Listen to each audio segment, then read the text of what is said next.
అందరికీ నమస్తే. నేను మీ రాధి. Welcome to Shri Arshanidhi. గణపతి నవరాత్రులలో భాగంగా ఈరోజు మనం త్రైలోక్య మోహన గణపతి కవచం గురించని తెలుసుకుందాం. అంటే ముల్లోకాలలోకి కూడా మోహనంగా కనిపించేటటువంటి వాడు, అందంగా కనిపించేటటువంటి వాడైన ఆ గణపతి యొక్క కవచం ఇది.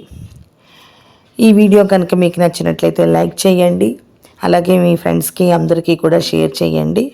అండ్ ఎవరైతే కొత్తగా నా ఈ ఛానల్ని చూస్తున్నారో వాళ్ళు కింద ఉన్నటువంటి బెల్ ఐకాన్ని నొక్కి సబ్స్క్రైబ్ చేసుకోండి.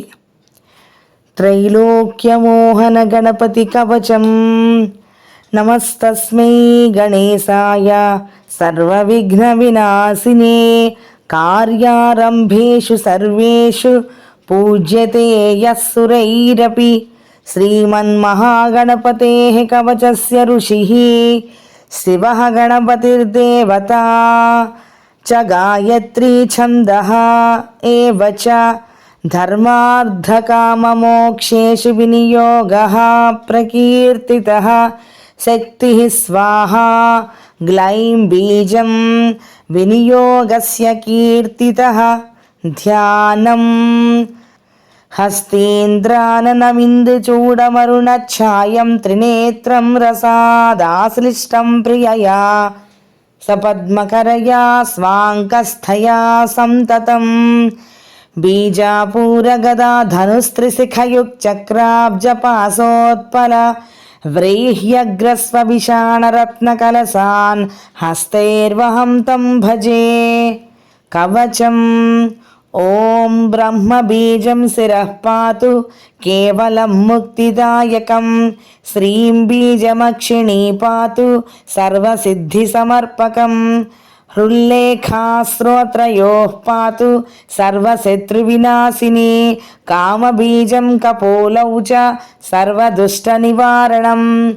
గ్లౌం గం చ గణపతే వాచం పాతు వినాయకః.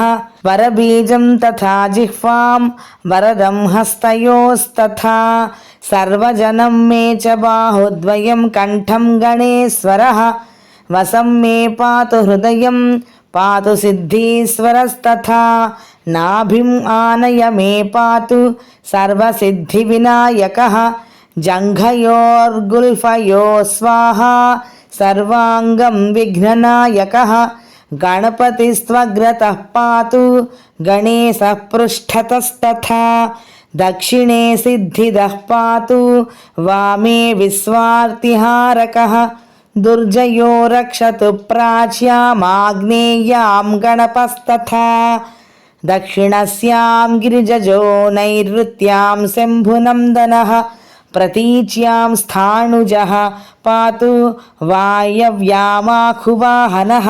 కౌబేర్యామీశ్వరః పాతు ఈశాన్యామీశ్వరాత్మజः.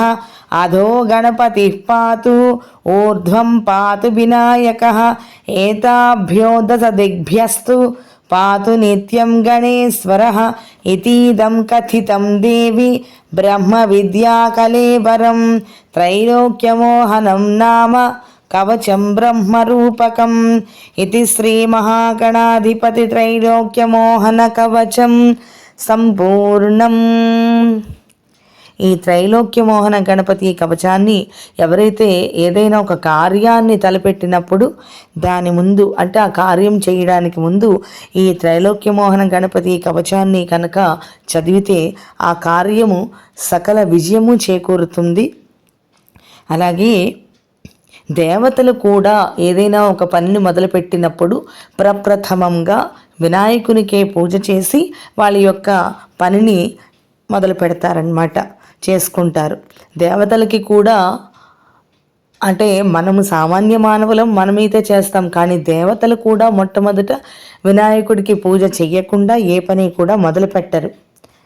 అలాగే ఈ మహాగణాధిపతి యొక్క కవచము గాయత్రీ ఛందస్సులో ఉంది. దీనికి గణపతియే దేవతగా ఉన్నారు. ధర్మార్థ కామ మోక్షములు కావాలి అని చెప్పి మనము ఈ కవచాన్ని పఠిస్తాము.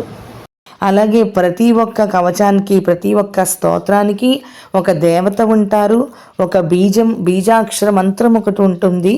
అలాగా ఇక్కడ గ్లైమ్ అనేటటువంటిది బీజాక్షర మంత్రము. ఈ యొక్క త్రైలోక్యమోహన కవచాన్ని సాక్షాత్ బ్రహ్మదేవుడు రచించారు, బ్రహ్మదేవుడు చెప్పారన్నమాట. ఎవరైతే ఈ గణపతి స్తోత్రాన్ని చదువుతారో వాళ్ళకి సకల కార్యములలోనూ విజయం కలిగి సర్వవిద్యా ప్రవీణులవుతారు అని చెప్పి సాక్షాత్ బ్రహ్మదేవుడే చెప్పాడు. ఓం గం గణపతియే నమః.